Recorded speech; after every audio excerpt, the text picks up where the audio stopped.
I saw on my Facebook page that Studio Bowtown, which now is called Nonzero Architecture, uh, uh, put up some pictures of a redesign they had done of David Lynch's house. And there's a studio, and there is a painting room. And I thought, even though I've never been to the house, but the Studio Bowtown, they're really good friends of mine, Peter Maurer and Peter Grusenheid.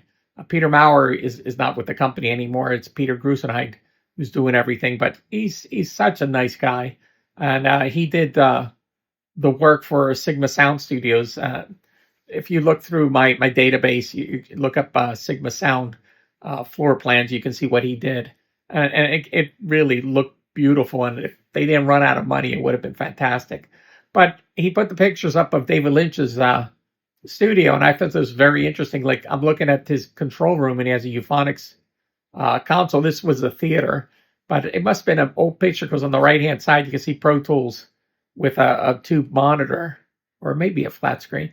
But on the left side you can see all these sync devices, and that was the big thing with you syncing your video with your audio to make everything work.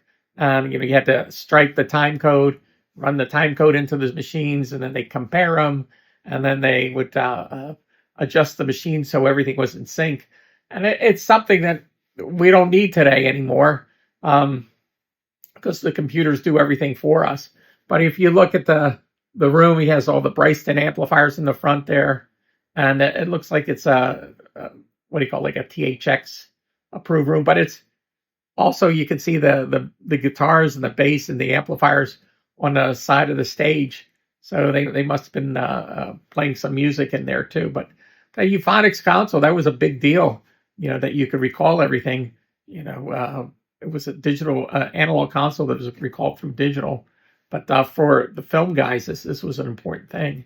And there's another picture where you can see the room, and you can see there's an MTR 90 to the right hand side, and his racks of gear, and then seating to watch the screening. But in the back, in the very, very back, you can see all the projectors too. And when we put M.